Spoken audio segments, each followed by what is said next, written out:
Turn it, make sure it gets that, everybody over that way, so to speak. All right, these are the ones I care about. From there going that way. Oh, You want your turn. Well, are we ready to get? We're ready to get started? We got about 2 minutes to go. We have a couple more people that we're expecting, so we'll pull it down to the wire.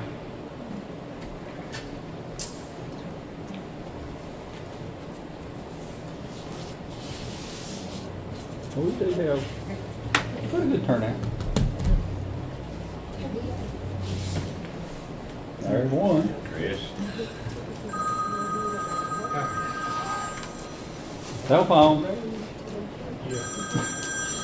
Oh, it's one of those calls. Cell phone's ringing. One of those calls. That reminds me, I better silence mine.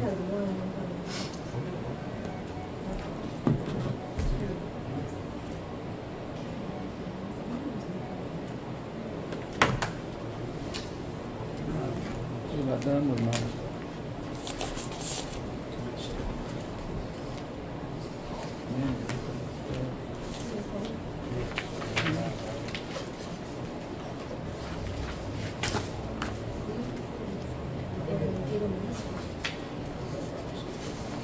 I've lost my agenda. Have you been watching the country music documentary on PBS?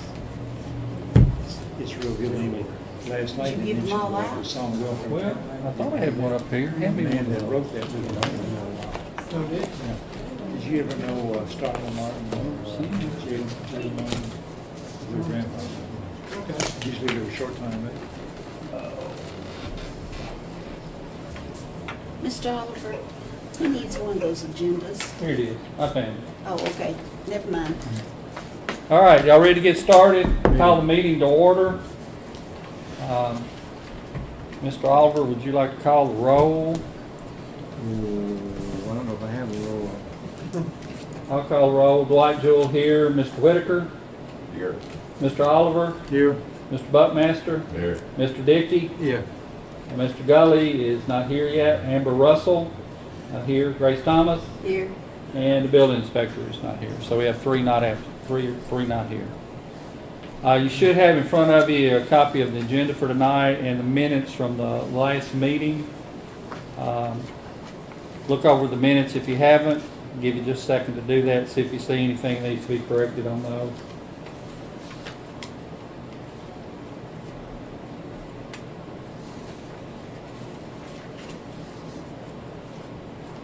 Seeing none, the minutes will stand as presented. First order of business tonight, we'd like to have Director of the Senior Citizens Building, Ms. Jenny Hunter, has some questions and some concerns about, yes, Mr. Oliver. You should ask old business first. There may not be any old business, but you should clarify you have no old business. Do we have any old business? I wasn't aware of any that was carried forward from last More meeting. or less, you're always supposed to hit old Okay. business first. Okay. No old business. Okay, under new business. Ms. Jenny, would you explain to us the issues you're having and what you need from us as far as input, please? Do you mind doing that?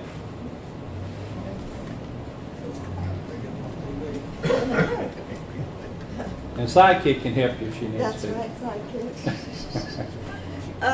I contacted Amy at the mayor's office about the senior citizen building because this is a new issue because the congregate with Meals on Wheels started less than a year ago, so we haven't had any of the issues that have been coming up within the last month because of a new program.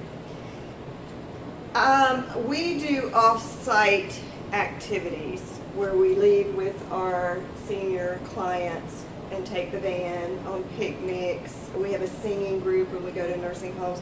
We have grown at our center where we do more off-site and take them more places with our new van, and we're getting another one. But anyway, we left, and when I do leave, I lock the front door. And I go back to the Meals on Wheels area and I ask them, tell them we're leaving. I've locked the center from the front. and that they have senior clients in there. They have an NCOA worker in there, and we leave with the center locked up. I noticed yesterday when we left and came back, the supervisor for the Meals on Wheels program was gone also. So there is no supervision or nothing in the center with senior clients in the center. And I don't know, for the county's sake, is that a liability? And if not, then that's fine and we can carry on the way that it happened. But we do, like I said, we're doing more off-sites. They're only there Monday, Wednesday, Friday, but we can't change our scheduling to accommodate to be there in every Monday, Wednesday, and Friday. So I was not there, Shantae was not there. Our clients we took with us, but the Meals on Wheels people were left in the building. The back door was unlocked, and there was no supervisor or nobody in the building in case anything happened. So I just want to be clear that the employees of the senior center are not responsible.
Situation or not, I know it's not rented and there's not a deposit or anything like that, but I could see that there being somewhat of a parallel with that.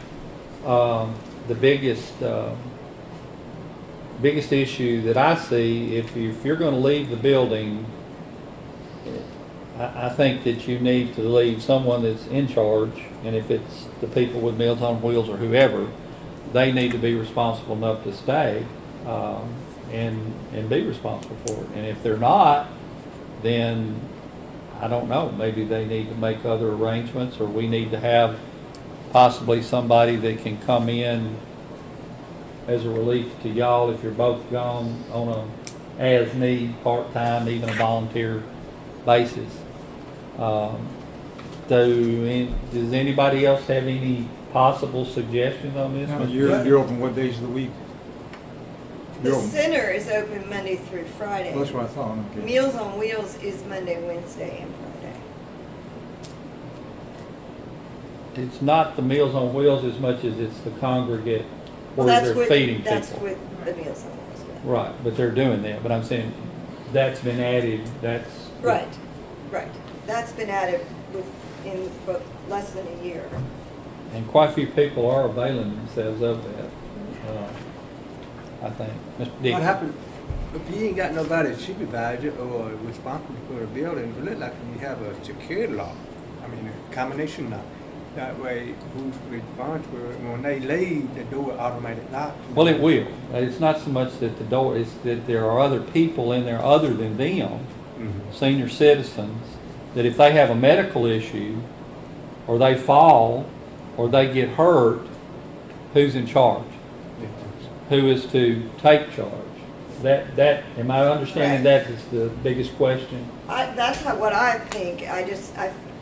When these people were in there, I mean, we have had people fall out in there. We've had the ambulance there. We've had issues. So, who's gonna? Okay, but now, when you're leaving and locking the door, you don't necessarily know that there are people inside there. Your people are gone, right? But you Well, no, wouldn't- I knew that they were in there, and I told Deanna that they were there, that we were leaving, and I locked the front door to the facility. Deanna uses the back door, and that door was unlocked when she left, and the clients remained in the And building. she had left for the day, huh? No, she left to run her routes for like an hour, hour and a half. So it was unsupervised during that time. Right. I got you. So actually, one solution would be to take one of those senior citizens and say, will you take responsibility till Deanna comes back, and, because she doesn't go off and leave it for the day and leave people in it, does she? No, because we're usually, Yes, yeah. I mean, I'm there 90% of the time. We are going off-site more and more often now, and we're planning more when we get our new van. So it's not like she's abandoning it, just like, well, she ran a route. Because I think sometimes some people don't show up and she has to run a route that Right. she wasn't intending to run. Right. But the solution might be for her or you to say we say Johnny Rankin's in there, Johnny, would you take responsibility while Deanna runs her route? But you need permission from us to do that because you're kind of at a loss, right? Right. I don't want to be responsible for something that I'm not there. And I don't want the county to be responsible for something that you felt I missed the ball or Like you said, but if you have an event to do, and you got this other person got an event like a mail and drive, whatever, maybe you have them sign who's responsible for that event for the meal. One of those individuals should be responsible to make sure to be able to take them to secure before they leave. And then they need to write a statement saying they will be responsible. It's kind of like a teacher when she leaves the classroom. I'm going to leave you in charge of the room. But now some teachers will say, all right, you come with me, kids, but I don't trust you in here without me. And take me, but you don't want to do that. She doesn't want to have to move everybody out while she runs an errand, and you don't want to have to as well. So I'm not sure what the answer is, but now that would work if she or you would say, wow, people were in here with so-and-so, and then now, are you going to be here the whole time while I'm gone? Because you can't just pick someone and say, well, I'm leaving in 5 Does minutes. she seem sensitive to the fact that she's leaving the facility with people in there? I don't know. Or is she just really have a don't care attitude? I'm not asking you to speak for her, but, I'm not going to speak for her. okay. Well, to me, that's two separate problems, or could be two separate problems, I guess. If she doesn't feel like it's her responsibility, then she's not going to take the responsibility to make sure someone responsible takes responsibility. If she's just, walking out leaving. I think this is something that probably once or twice a month, maybe. Well, and I originally told you that, but I think it's more between the picnics, and we go out twice now for singing, and we went out an extra time. I would say between 2 to 5 times a month. Okay. And as we grow, it will be more. Now, Miss Adams that works there, can she do that? Can she take responsibility? No. And I think the NCOA program, if I'm not mistaken, and I would have to look at the contract, that they are not to be left unsupervised because that's through the NCOA program. We've already addressed that. Yeah, with her supervisor, and they do not want their clients unsupervised. So what do you think the solution is? I don't know, and I don't know that I was here for a solution. I'm here to make sure that all bases are covered for the county. It's a county building. We left the building. We let them know that we were leaving the building. We locked the door on our end. So we just want to make sure, I don't want anybody to get hurt there and nobody there to help them, because we've had people fall out. Sure. You're dealing with elderly, Right. senior It's not clients. like a warning, it's just like. Yes, the last person was just out. And luckily we were all in the room with her. Mayor, do you have any thoughts on this? My thought would be maybe we need to look at getting some kind of, if you want to call it a memorandum of understanding or something like that with Mid-Cumberland, that if the staff from the senior citizen center leave and Mid-Cumberland then has that space, that they are responsible for making sure there's a supervisor or someone there that can take charge when the senior citizen center staff leaves, because they're using that space for their program. But that's my initial thought, and that's something I'd probably like to talk to the county attorney about, because I'm sure there's probably some things I'm not taking into consideration on that. And I don't know, my understanding with Mid-Cumberland is there might be in some senior citizen center, but it's different in different places is how they do it. And so I would, being on the Mid-Cumberland Board of Directors, I'm seeing it from both sides. I can see that, you know, if the best thing for them to be out somewhere else, but ultimately we have nowhere else for them to go. So they've got to be in the senior citizen center, and then it just seems to me like there needs to be a more sit down. Let's come up. What are the parameters for their use of that space? Because there seems to be problems that keep popping up over and over and over again. And it might be new problems, but I think it'd be better if we had some kind of parameters set out on paper that this is the parameters for the use of the space. And one of it would be if they're in there and the senior citizen staff has left to go to an activity or something, and they're using the space for their purposes, that there will be somebody in charge, a supervisor on site at all times. I was going to say, I think if Deanne had another volunteer driver, she wouldn't have to deliver herself. That would also solve the problem. So it may help for us to look for a volunteer driver. Or, you know, she has 20 people when they're eating, but I don't think she will. 10. She may have 10 in there. She may call the sheriff's office and say, "I've got to deliver. Would you send a deputy up here to sit with these people?" Because we need to have somebody in charge. You know. You can come and eat, Ray, you're a senior citizen. You get it free. I think if she had Get another a free driver, she lunch. wouldn't have to deliver, and that would solve the problem too.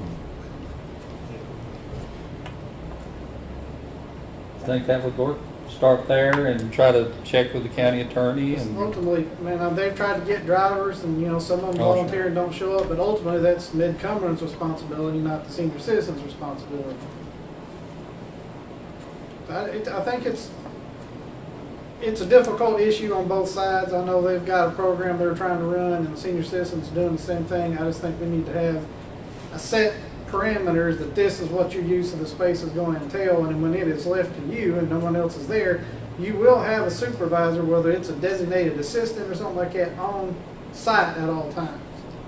and I think there may be people that would be responsible enough to act as volunteers to come in if they knew ahead of time that you were going to be gone and you needed somebody to stay for 2 hours or 3 hours. I know I would. I'd be glad to. And I think there are other people in the position that, I don't know, that work, or that are retired or part-time, and I'm sitting here staring at Steve, that, you know, that might be able, I know. you know, might be able to come over that infrequent Yeah. time just to be there and make sure everything is okay. So. So is it- it up to the senior center staff to get the volunteer to monitor?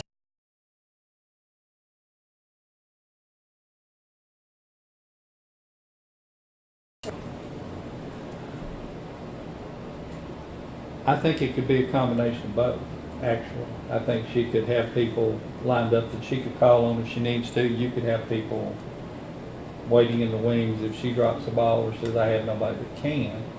But I'd like to just answer the question, first of all, of the liability, whether the center needs to be open, period, without one or the other of you guys there. And then also on the volunteer side, I would like to know, is there some kind of official designation that has to come from the county for that volunteer to have the authority to do that? Now, I do know when I worked at the Nashville Super Speedway, they would lease out or rent out the track to teams that wanted to come and test, but there was always somebody there in the management that was on site at all times. And we have much the same situation with the schools, with the auditorium and things. You have to, if you're using the auditorium, you have to have an employee there. It could be a supervisor, it could be a janitor, it could just, but somebody from the school system has to be there. So to me, it's a very parallel situation here. I think we need to check on the insurance and liability issue, but Mr. Baylor, is that something you want to take on doing, or do you want to spin it off to a committee, or? No, I'll contact him, and see about it. Let us look into it and see. I think we understand the problem. I mean, like I say, if you see this is gonna come up in the weeks ahead, you might be thinking about some people. And you've got some good volunteers, some good active seniors that I think if you asked them if they knew if they needed to step into this role, they could, if that's permissible. You know, like you say, we may have to identify them at some point in time and even Yeah, I just make think- sure they're trained in some things. Yeah, and that would be my concern, is if we're going, do they have to have some kind of official designation, and then what would we need to actually make that more official? I guess whether maybe even our insurance carrier would say, well, we would have these parameters, we want you to operate inside under that situation. Well, you need your people to know where the emergency things are, you know, like if the heat goes off, you know, you want to just grab somebody off the street and say, here, watch this room for me. They need to know where the emergency exits are, you need to be approved, and you may want to have a little checklist, and you need to make sure they're not a sex, what's the word, sex predator, or, you know, they have a, what's the word you look for when someone applies for a job now, make sure they're not a Offenders. sex offender or something, yeah. You know, you may want to have that. Right. But like if, like on Mondays when I'm there and eat and then I leave, if she, you know, if she were to say, John, could you stay for 15 minutes if Jean's to be gone, I'd be happy to do it. But I do think I should be approved because I don't know where, you know, things are either. You know, if the pipe broke, I don't know where the water is. Certain amount of training, minimal training to whoever would be assuming that role. But What time the center usually close? The center stays open until 4 or 3:30. 5. We're there till 4.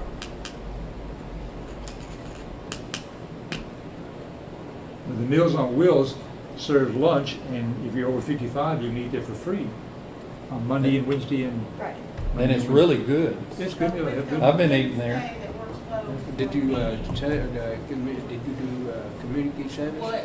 Well, I mean, I know we're I stayed and played rook with the other old people. if somebody needs to be there, and we have to have lunch every day, and the center will be closed, but you can probably still be active on the Meals on Wheels side. Right. Yeah. On the 9th of October, we are closed because we have a mandatory state meeting in Hendersonville.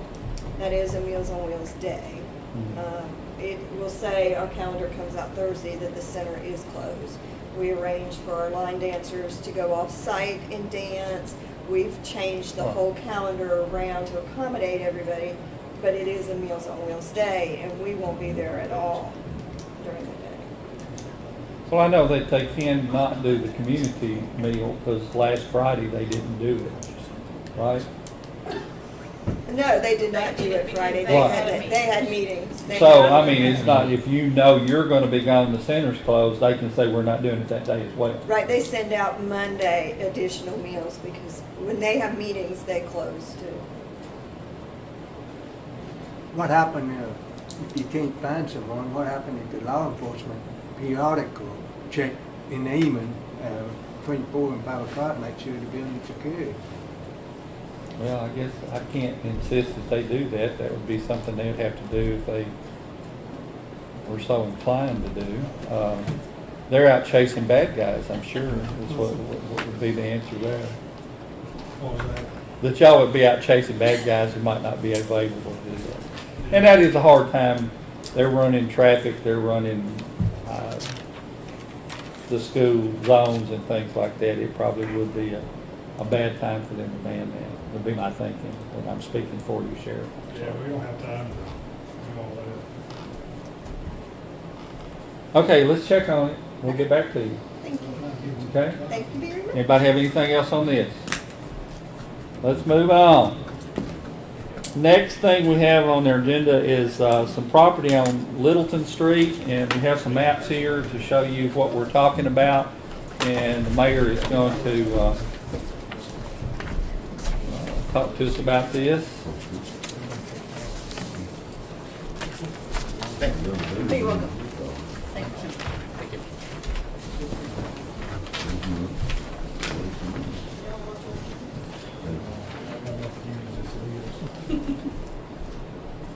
Well, based upon a complaint of the vehicles from Mr. Hoffman, and I can never remember the other gentleman's name, Wallace. Eric Wallace. Eric Wallace. the building inspector went and spoke to them, and they suggested that, or they floated the idea that if they could purchase some of what is Littleton Street behind their building, that they would move their vehicles behind the building and put a fence around it. And then not long after that, the Earps who owned the plot right here next to it, there used to be a house there that burned down, I think. They contacted me, also interested in maybe purchasing that section of Littleton Street. And I did go and look at Littleton Street. It is unpaved, it is growing over, and I took some pictures and passed around and kind of show the condition of it. It's basically been abandoned other than just being an alley through there. Yeah, no one. And I uses it. talked to the highway department, and they said they do not upkeep that road, and they have no intention of upkeeping that road. And so it's just sitting there unused. I talked to the county attorney. He said we could sell it if we declared it surplus property. However, instead of having a direct deal with the Earps and Mr. Wallace and Mr. Hoffman, it would have to go to a public auction to where you take sealed bids and that whole 9 yards. It can't be just with them. So even if we did that, they would then still have to be the highest bidder in this. But I said I'd bring it to the committee and see what you thought. Again, this is a street that the county has not ever kept up, never maintained, and the highway department says they have no intention of doing that. So. The one question I have, can we tie the sale a stipulation that it has to be an adjoining property owner to bid on and purchase it? Because basically you'd be creating a non-conforming lot if someone bought this that can't tie it into another piece of property. Do you think that would be possible? I don't know if you could do that or not, because then you're basically rigging the game. Well, you got at least 3, possibly 4 other property owners. Well, you do, but then you've got any other person out here that maybe want to submit a bid, and now they're excluded based on that. That'd be a question for Mr. Bell. I don't know if you could do that or not. Well, what I'm saying is, number one, you're going to be violating our laws, our zoning laws, saying that you're creating a non-conforming piece of property if you're going to sell it as a piece of property. Much like the 8 foot around your building down here. Unless we can do a stipulation where it has to, you wouldn't even have to say that the person who bought it, you could just say that it has to be joined to another existing adjoining parcel. I think we need to check and see if that would be legal to do it that way. Yes, John? Okay, now this was spurred on by the fact that the zoning or building inspector spoke to them about their old cars, right? Yes. So, so their alternative is that if they don't do something with their old cars, that we will do what? I mean, have we threatened them, we told them they're in violation, or they're going to get tickets, have we done something like that?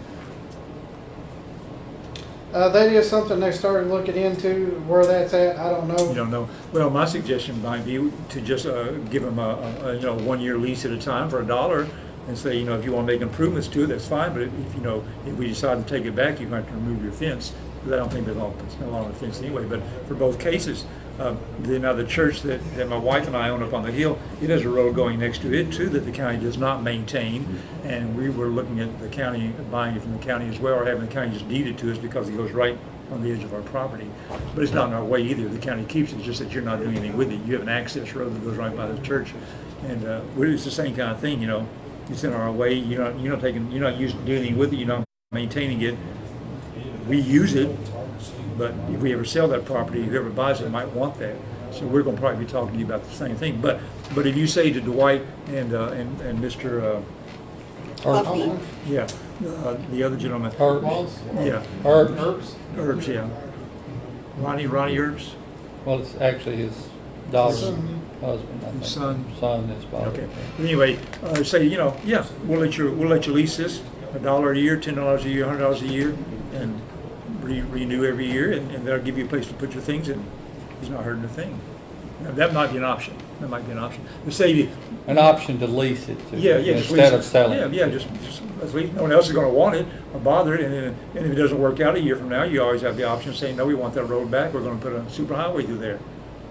But Because it's not big enough to do anything no, I'm not with. going to do anything with. Yeah, but they can park 5 or 6 cars, a dozen cars back there, and then Mr. Herbs can use it for access road for. I don't know, it would be as practical for him, but he might just not like the idea of someone having a road back there. Well, I think what had been said is there have been, in the past, people had come up this road and throw things on top of the buildings and vandalize it and this kind of thing. That's one of the reasons why they'd like to have that property, because Yeah. it takes away that access point. Well, I don't, if you just draw a line back from their property, not Mr. Earp's property, they're not gonna be able to park all those cars in there. It doesn't look to me like they could put much more than four vehicles back there. Well, If but they they- double them side by side, they might be able to get 8, Yeah. but they're not gonna be able to turn them long ways in there. This particular thing here, y'all talking about, it's not big enough for dwelling and like a building or nothing. No. No, it's very much too narrow for that. It's just an alleyway. I mean, we've declared, we've closed roads, we've not sold them, but, we closed this road, Broadway going down to the river. I mean, that's done, I think that, but as far as transferring ownership to it, I think Mr. Ertz, he thinks that this was basically the road that, when you still had people that burn coal in their stoves or things like that, or burn wood, he thought this was a supply road that they would bring it up beside the house or behind the house and deliver it that way. He thinks maybe that's what that road was for. well. Maybe if you research those deeds, it may just be an easement that the county has, and the easement, the county just needs to give up No, its easement. I did go back to, I've got the original city layout maps that I bought. And Littleton Street is indicated as a street all the way up That's to Main that. Street, So it was part of the original city layout as a street. I know that for sure. okay. Well, I would suggest you just offer, lease it, no, that's just an option. That would solve every problem, and then we'll get those cars off the street, and that's the whole idea. My thing is, they don't have room to put all those cars back there. Maybe they'll get rid of some then. So all they're gonna do is put more cars back there, but that's just my personal opinion.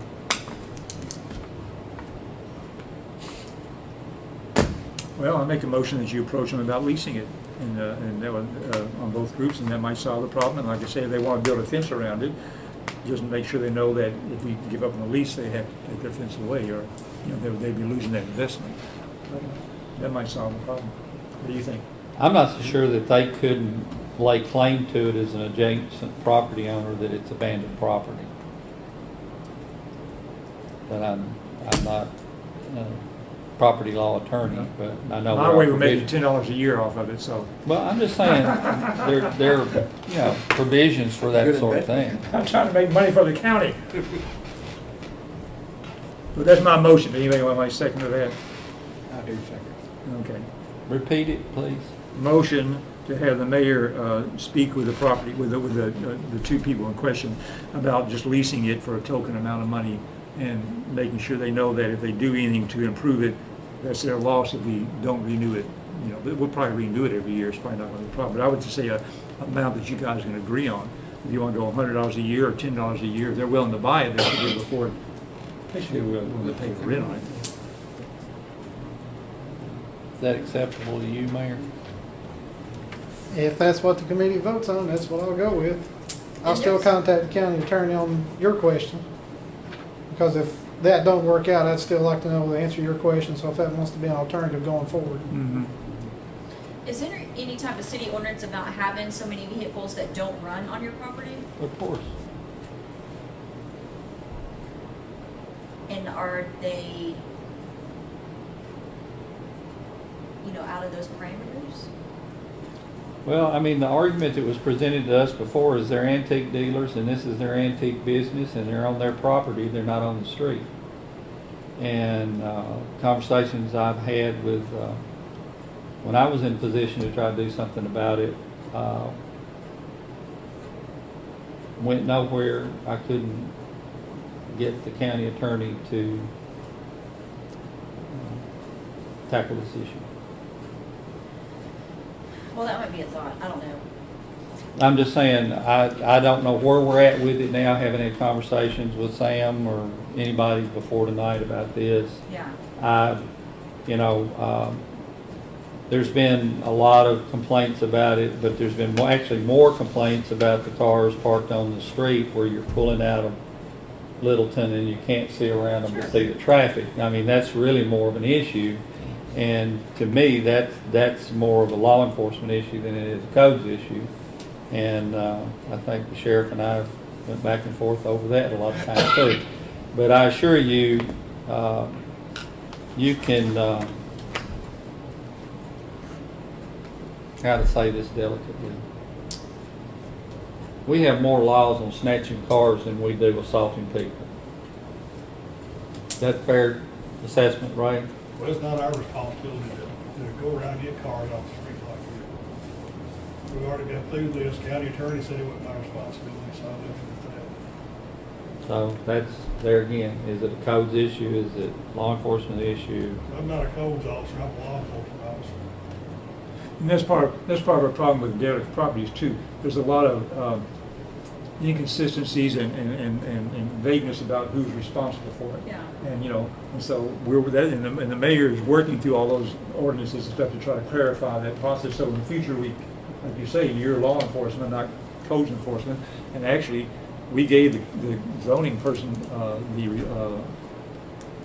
gave you the trying to say permission to do that, which is what he's doing right now. Yeah. And there again, but if you do, you have to have a coordinated effort between the county attorney, the codes officer, the mayor's office, the sheriff's office. Because everybody has to be involved. Everybody has to be And we are involved. working on smooth lining that process, and so we're on that. And I'm glad to see that that what's his name said something to him about it. But we need to vote on this. So. We have a motion on the floor. All in favor, please say aye. Aye. All opposed? I believe the ayes have it. Yep. Mr. Mayor, do you have anything else to say about this issue? No, sir. Well, we thank you for taking time to try to help deal with it. Next thing we have, Mr. Oliver wanted to talk to us about, we've had ongoing conversations for several years now, actually, about the courthouse and the courthouse space and what we're going to do and what we're going to use and who's using what. And one of the things that was discussed and one of the possible needs, I think, in times past has been an area for the museum or part of the museum or more fragile documents to try to get them out of the depot, because environmentally it's just not a good place for some of the textiles and some of the paper things. So I think that's the main. Yeah. Just to summarize, we knew when we moved all of our courthouse offices over there, this is going to leave us a bunch of vacant rooms. We walked through them. I remember all the space we have. And Kim Taylor's keeping her office space, and she would like the office space next to her. But what we'd like to do, and we have discussed this, is have the election office come up here and choose a room. Now, I've spoken to Mr. Paxton about doing that, and he's on board with it, but I have not brought him up here to choose a room because I want to make sure I had everybody's permission to do that. He's But the chosen a room, but he said that he can't move here until the handicap accessibilities are Addressed. Yeah. He wants this room over here, but in order to do that, he's come and he said, I can't do it unless the ramp is fixed. The ramp. What's wrong with the ramp? It's not ADA compliant. It's not wide enough, it's too Oh, it's not steep, wide enough at all. and it's too steep. The turn radius is not appropriate. You can't get through that door in a wheelchair. Okay, he wants that room over there. Yeah, because there's also the side chambers that would be perfect to put the election stuff in and keep it safe. I mean, I think there's 2 of them over there. So that if it ever happened, that's what he said he would like. What he said. One of those Bobby Satterfields or one of those Marion Holders. Which one of the 2 offices? There's 2 of them there. So straight ahead was Holders, correct? No, No, that was Bobby. that's property assessor. It's basically a mirror of this room. Okay, all right, then it's the next one. The next one is the one that has the the- vaults in it. Yes, with the bolts. Because at the same time, the museum, we're actually be meeting with someone from the state, I guess archives or museum, whatever, to help us to work with the space. And as soon as I knew what he wanted, and we want people room too, and then we were partial to the middle room, so that would work out fine. And we're meeting with him next Tuesday, Wednesday. Well, it's the Greater Nashville Regional Council, it's our development district and the consultant that they've used on certain ones. It's their, from GNRC, it's their person who does historical preservation and whatnot, works with that. He's supposed to come up. I think it's It was Thursday, and I think it got moved to Wednesday, October 3rd at 10 a.m., I believe. No, what about the chamber? They had Thursday, said something October about wanting 1st. that room too. Okay, the chamber right now is just gonna stay with the stairs, but now they, You need She a seems pretty- satisfied with that. Yeah, so. was she wanting to bring anything from the, I didn't know if the chamber had anything that they wanted to bring or just her in the office and she would be yeah. upstairs. Right now, she's just using that, but she may Yeah. want to eventually move into Shelley's office. You don't know. Yeah, and I do remember talking about that too, Shelley's office. This one. Well, the other issue that we had talked about is creating or having another meeting room. Because many times we need to schedule two meetings, committee meetings or various other things, and that was, There's no reason we can't go ahead and take Shelley's room in the meantime and use that. I don't know that it's big enough. Oh, yeah. It's, you could fit a table in there. Well, Not I a mean, big yeah, room. if you were having, Something Yeah, a lot of small. your meetings are not where there's no more people than are here, unless you have something controversial, you're not gonna have a Yeah. big crowd anyway. but I mean, that's the only Yeah. other thing that's really been discussed or that there seems to be a need. Okay, for. so Mr. Paxton can't do anything unless we work on the ramp, huh? You got it? And that might mean putting in another entrance or creating another entrance where one of those windows are coming out the side or coming out the back end or something like that. You know, we might look at getting a bid on what it would cost to.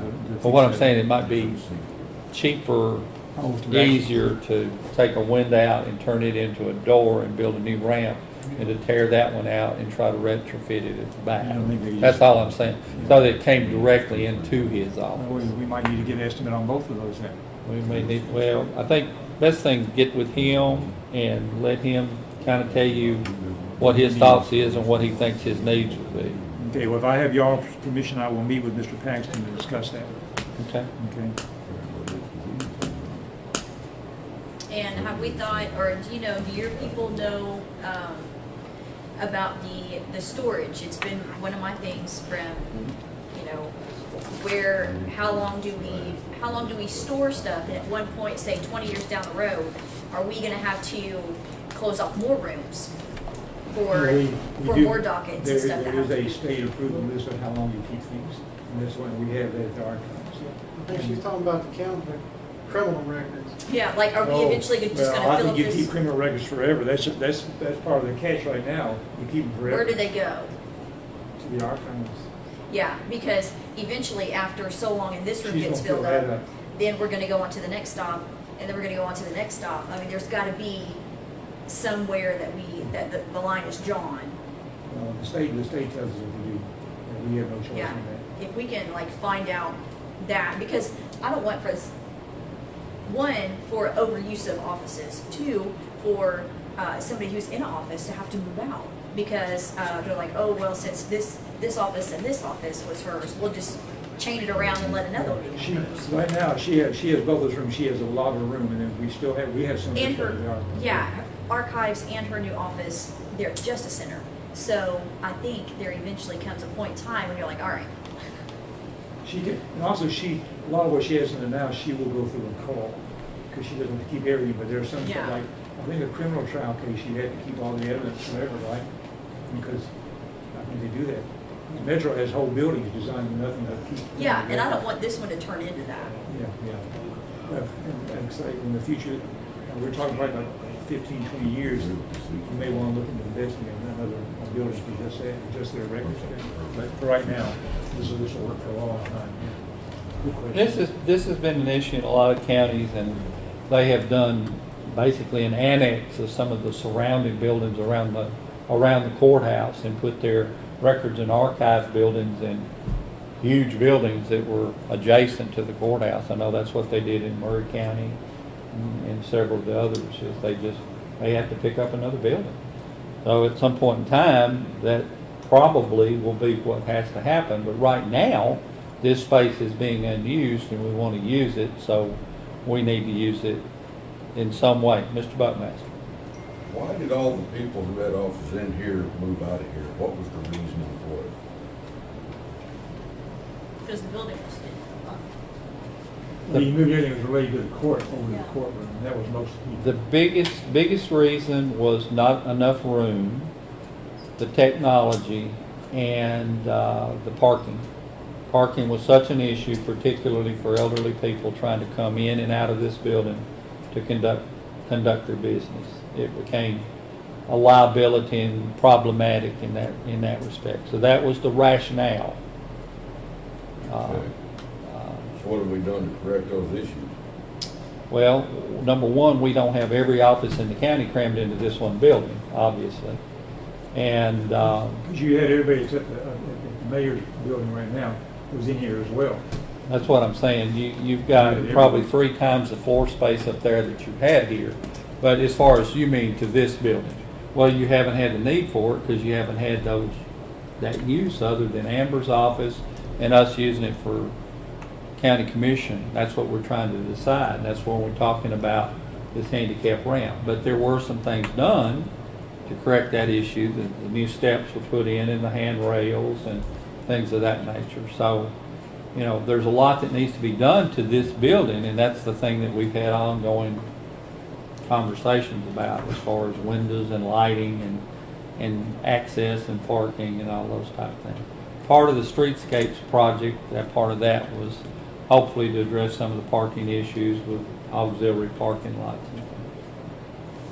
If I could just make one bold statement, personally, I would not be in favor of any continuous habitation in this building until the building's fixed. The windows, the molds, the floors, all these things that we've talked about for the last year that are wrong with this building, we haven't fixed yet. We moved everybody out, now we want to move everybody back in again, but we've not fixed any of these problems. I personally would not be in favor of people moving back in until those problems are fixed.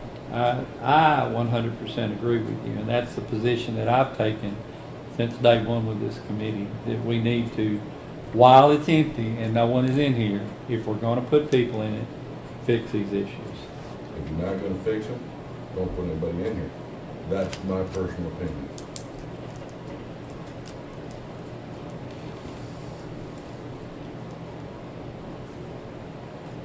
I tend to agree with you. Well, along that line, do you want to suggest to the group that we make a list of what repairs need to be made so we can access what has to be done? We don't have a list, do we? Well, we pretty much compiled one You have a list written out? months ago. Yeah. Windows, You have a improved air list written out? conditioning, lighting, You have a list written fix out? the floors, yes. Mold, Yeah. boiler, Yeah, I think we did that the same time that we were looking into whether or not we needed a maintenance guy. Yeah. I think when that list came, yeah. Yeah, we really, I think we compiled it. I don't have it in front of me right now, but I'm pretty sure that we'd at least talked about those, looked at those issues. That's why we were having people come in and look at the windows, and I think, like we talked about the 1952 vintage boiler in the basement and things of this nature. The building needs a total renovation, Mhm. everything. Well, it's cheaper renovations we can do.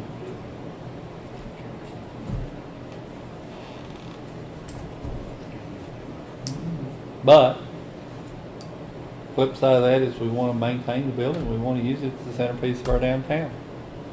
It's our most historical building. Well, I think everyone in the county wants us to use the building.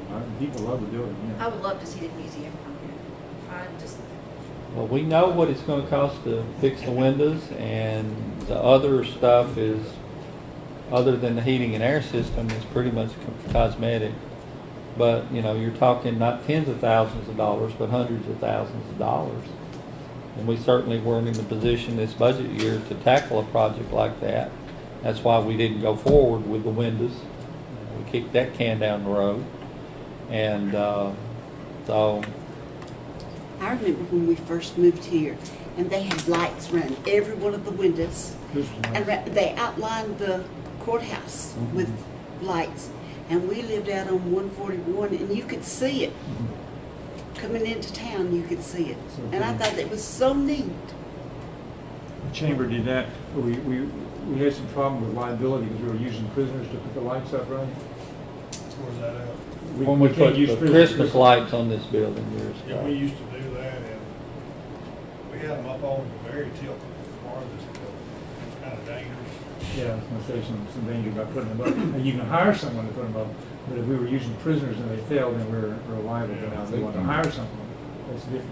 I think you ended up with The 2 chamber years did ago that. with a bunch of vandalism on that too. Pretty well done. Well, the problem is they put them up, they looked beautiful that year, and they were supposed to take them down. They didn't take them down, so they stayed out there in the weather, and the next year, some of them worked, some of them didn't work. And it, you know, it was, We tried to get merchants to go along with it too, and there was some did, some didn't. But it was nice while it lasted. Mhm. it looked pretty that first year. That's all for me. Okay, anything else on this? Mr. Oliver, right now, let's look at getting with Mr. Paxton and see what he thinks he needs here. And come back to us and we'll see what we can do going forward. Amber, do you have anything that you want to add since you're in this building with your office, or real issues that you've encountered recently? Only thing that I ever run across is there's smells in the bathrooms. But that's just like because when it sits for a little while, you know, I use a spray in there. It has a pretty bad smell. You know, make sure to flush all the toilets on We both did. sides. We have got everything out of the attic though. We did. The sheriff got everything out of the attic. So all the archives are now out of the attic, and we're working on the last of the archives. So that's good. There's just a lot of junk here and there too. Yeah. Like not anything anybody really wants, but I mean, obviously, I mean they left it whenever you know they went other places, and it's just like there's a refrigerator in there, just like full of stuff, but it's all Yeah, it's like full of stuff. super old. And there's a first aid cabinet that's full of expired stuff. There's a in closet another full of place. there's a closet full of computer ink in there too. Yeah, it's just random. I don't know. The other thing we had on the agenda is just kind of an update from the mayor. I know that we have been looking at, trying to look at our codes and our enforcement and what rules we have in place and are they legal, do we need to change them? And you were talking with Mr. Beller and Sam. Is there anything you want to update us on? If not, we'll move on. I think Mr. Beller and Sam have been really working on getting the process lined out, and I think we're going through our trial run right now because we're scheduled to go to court on October 24th on an enforcement matter. So that's kind of where that stands, and this will be as far as going through the enforcement, I think this will be the first case that it's actually went to court on. So like I said, that's if anybody's going to challenge it, that's where they're going to challenge it and make sure that we've got it lined out. But I think at this point, we made that one change because I think there was an amount that Mr. Beller thought would put us over the constitutional requirement, and that was changed. So at this point, I think it's pretty much, with that one change, I think it brings us in line with what Mr. Beller thinks we can enforce. And there was one case that came up, and they were given time to clean up the property and given more time to clean up the property. And that didn't happen, and they're going to go forward with it, and they're going to be taken to court, and it's scheduled for October 24th. It's good to hear. Okay, thank you. Thank you. The last executive committee meeting, came up again the issue of lot size, building lot size or minimum lot size in A1 zone. Right now, basically, it's a sliding scale. It's a 432 with or without fire service and public water. And we've talked in times past about reducing the minimum lot size for a home from a 3 acre, which is the most common one, that's with city water, is minimum is 3 acres. Trying to reduce it down to 1 acre or maybe even 2 acres. So this committee voted a couple of years ago to do that, and we took it to the planning commission. We couldn't get their, they were very much against doing that. So that issue just died. And the executive committee wants us to present it again. And I'm going to draft the changes to our existing ordinance and present to them at the next executive committee meeting. And then they will be sending it on to either, I guess, here or the planning commission before it goes to the full body. Is that what we I decided? think it would stay in this committee. It don't have to go back to executive committee, because executive committee just Okay. sends the issues to the committees. So that issue went to this committee where you would hammer out or iron out whatever changes you want. And then if you approve it, it goes to the full commission. Okay. Okay. But I think, I thought they wanted to look at it well, again. there was some question about whether or not it would have to go back to the planning commission, or if it could just go ahead and be approved by the commission and go ahead and change the ordinance without the input of the planning commission. And I took that, what I was asked to do by the executive committee to the planning commission, asked them how they want to do it. And I believe Mr. Gregory said, no, any changes to that ordinance have to go through the planning commission. They don't have to recommend it, but it at least has to go through the planning commission. That was, I believe, what he said. So I think at this point, any changes you want to do have to come out of this committee, be recommended to the commission. The commission vote on it to send it to the planning commission where they'll get their input on it, whether they agree to it or not, and then it would come out of that and go back to the commission for a final approval. That was my initial understanding of it. Okay. So it does not need to go back to the executive. We need to look at it again since we've already approved it in this committee. Does it even need to come back to this committee? Well, it was approved by a previous committee. I would suggest that once you had a changeover in public officials after an election, I would suggest you go back and look at it again, just to Okay. make sure everything's done. Now, this is for home lots building in the county. In the A1 agricultural zone. I will Right say- now, an R1 residential zone is 1 acre. Our previous, many years ago, we were 1 acre. And we upped it to 3 acres because we had a lot of problems with 5 acre tracts being sold and subdivided and people filling them full of single wide mobile homes. So to put an end to that, they came up with this minimum lot size of 3 acres. You can't divide 5 and come up with 3.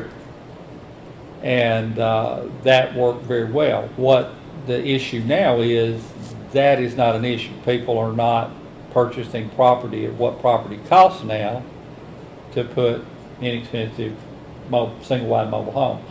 And for the most part, you can't even go buy a single wide mobile home. Everything is a double wide or larger, and they are considered the same as a site-built house. I thought in this county you weren't allowed to have a single wide trailer. You can't have it anywhere except an agricultural A1 zone. You can't have it anywhere in the city limits, in the urban services. So, but 80% of your county is an A1, so you're not excluding them, you're just saying they have to be out here in the country somewhere. And the argument that has been presented against doing this is that we want to preserve the agricultural integrity of the county, so we want it to be these large lots for people to build a house or put a mobile home on or whatever. The problem with that in theory, now people don't want 5 acres. They want a small lot. They don't want a lot of property to keep up. So what's happening, they're buying a 5 acre tract and they're putting a house on it and letting the rest of it grow up. So you have, say, a 50 acre farm, and you're going to put some 1 acre building tracts across the front of the road and still have a large piece of agricultural property to use for agricultural purposes. If you divide it into 5 acre tracts, you have a smaller piece of property left over. So you can make the argument that you're destroying the agricultural property by requiring larger tract sizes to be divided out of it. I see both sides of the issue, and I've really studied and really looked at it. We are one of the few, if not the only county in the state of Tennessee that requires more than 1 acre to build a house on in an agricultural zone. We're out of step with everybody else. That is the problem. If you're grandpappy and he wants to give his grandson some land to build a house on the corner of the farm, how much is he going to cut off?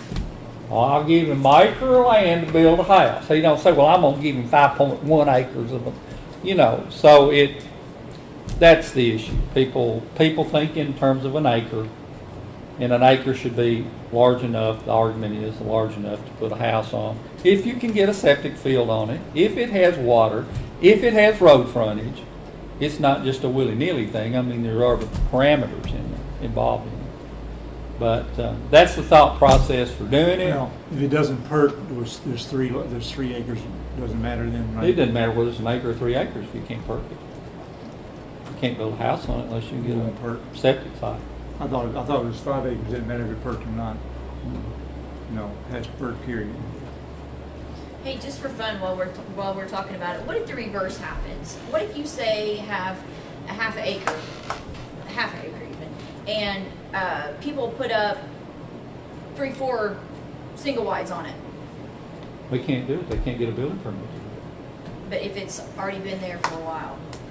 it. We can't do it.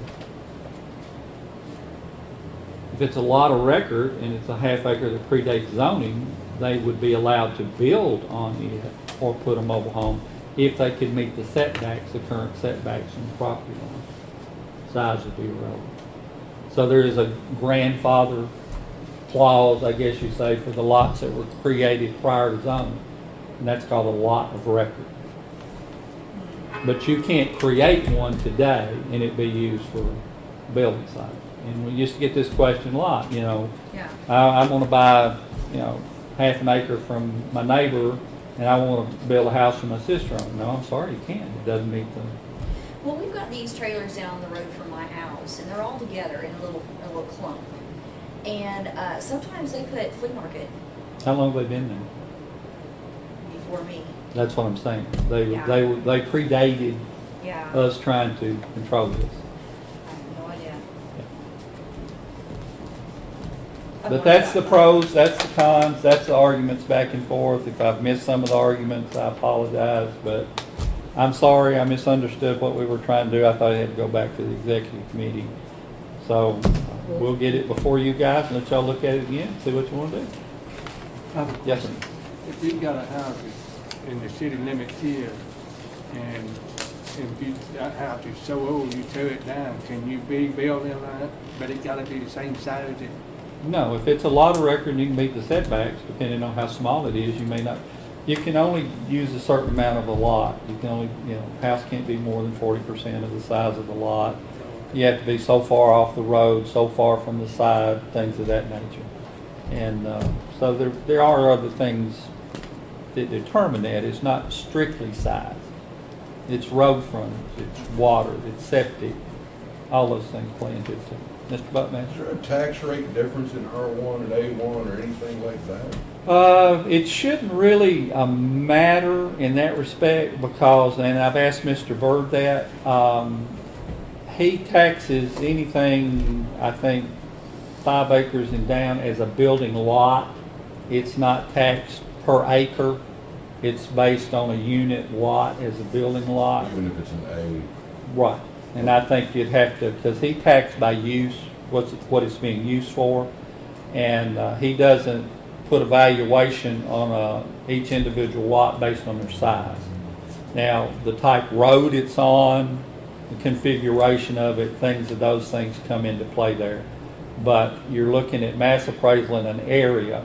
How much does a building lot in that area? What's the value of it? And that's how he sets the value on it. So, yes, once you get over 5 acres, it's pretty much priced and assessed per acre. But on 5 acres and down, it's just what a lot would be. That's just the valuation of the property, it's not the tax rate. Right. The County value, I'm sets the sorry. tax rate. Now, there is a difference in the percentage that's taxable between agricultural and residential they're on 25% of the value, whereas commercial and industrial are done at 40% of the value. Well, I was just trying to figure why you would take an, if you wanna do an A1 as an acre, why don't you just come and get it changed to an R1 unless there's some type of financial difference? Well, typically, that's what people do. They come and ask for it to be R1. Mhm. The issue with that is you're requiring people to pay $100, go through a process where they have to go before the planning commission to get it approved. Then it has to come to us for first reading, a public hearing, public notice, a second reading, and we always approve it. So why are we putting these people through that process? We don't always. Well, until recently, we've always approved it. And, you know, there's an argument whether that should have, Oh, I know. but I'm just saying, that's what the beginning of this is what started that conversation. Are we putting the public through unnecessary steps, maybe, that they shouldn't have to go through? But that's. I just wanna know, was there a financial difference in the two? Where a guy that built on a 1 acre A1 Mhm. would maybe, it would be, something was beneficial to him over if he had it changed to R1. No. No, other than that, the minimum lot size. That I'm aware of, I'm not aware of any other thing, anything else. Can you think of anything? It'd just be the valuation of the property. It might be easier if somebody wanted to come in and put multiple houses on it, like is happening right now, it might be more marketable if it's already zoned at R1 versus A1, but as far as tax rate itself, no, it's, the tax rate set, this For is what it residential is. property, residential property. Right, and then the difference in value comes from the assessment of the property, and then, like I said, agriculture and residential, you only pay on 25% of the value of the property versus commercial and industrial is at 40%. But as far as the tax rate itself, no, it's set. The you know. assessment may be different. The assessment may be different, but that's also go down to factors in the neighborhood it's in, the condition of the house, you know, all kinds of market factors that affect the value, but that's value of the property, not the actual tax rate itself. No, there's no benefit. You don't get a lower tax rate from going to R1 versus A1. There's no difference whatsoever. We have several large tracts that when this was changed years ago, several large property owners rezoned their entire property from A1 to R1. They're still paying taxes just like it was agricultural property because it's being used as agricultural property. Your property tax assessment is based on the use, not the zone. Two separate things.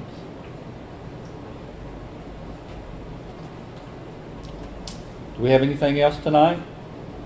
I just had one question. Yes, ma'am. Sorry. No, don't be. The tax sale that was a little while back. The tax sale, The April tax sale, yeah. There was, there have been questions as to what will happen to those properties now and whether or not people can still purchase them. they cannot purchase them for 1 year because they have a right to redeem that property for an entire year. So they can come in tomorrow and pay all the taxes and fees and everything due on it, and it's their property again. So we can't sell it until 1 year after the tax sale. It's like it's put in limbo for a year, if that makes sense. It's not to keep you from doing something, it's just you making improvements, they have to reimburse you for that. And you're just lost. I'm thinking that if you go in there and make improvements, they have to pay for that too, I think. No. Can I No, give you I'm a- not sure. That's why I would say. No, I think if you come in and make improvements to it and they come in and claim it, you just made improvements to their property and you're out whatever you did. Well, I was speaking about the Breeze Inn specifically is what I was talking about, where you guys were possibly going to combine it. I don't know whatever ended up happening with it, but there's still There's people. one tract of land that we supposedly had from the 1950s. There's no document to show we ever got ownership of it. There's some legal issues we're having to work with. Right. It says on the tax assessment that we got it in a tax sale, however, there's nothing ever recorded in the Register of Deeds office to show we've got the property. What's referenced on the tax assessment takes you to a 1940-something deed between two brothers. Does not involve the county. So we're trying to figure out where's the documentation to show we ever got that tract of land. Because there's two of them right next to each other. One of them we can show we got it, and one of them we He's can't. got it. It's in the archives. Oh, archive. Oh, I was like, oh. Yeah, dig through them all you want. Okay, and that's part of the two that were that were next to each other? Yeah, one of them, we got the deed and everything's there from the Chancery Court when we got a tax sale. The other one, Is the questionable. it references it references a book and page number, but when you go look at it, it's It's a not it. transfer between two brothers. Okay, It is not the tax sale, or it's not Chancery Court deed or anything like that, so we're trying to find the documentation to show that we own the property. but for sure, it won't be able to be bought until April of next year.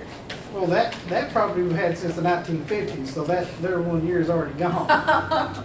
Just when we finally get that documentation, and then we go through the committee for the resale of land that was established, and go through that entire statutory process, which includes people having to submit sealed bids on the property. So once we get that done, there will be notice put out in the newspaper that's statutorily required. All we do is fill in the county name, and we print that in the newspaper that shows people exactly how they have to bid on it, and how it has to be done.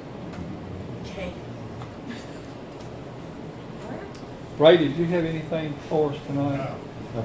Thank you for being here. Yeah, I just come to join in. You're a good man. Anyone have anything else? I hear a, Motion to Yes, you adjourn. do. John. hey, that was unanimous. Yay! Thank you, everyone. All right, Amber, you need to sign in. Sure. Yeah. Go-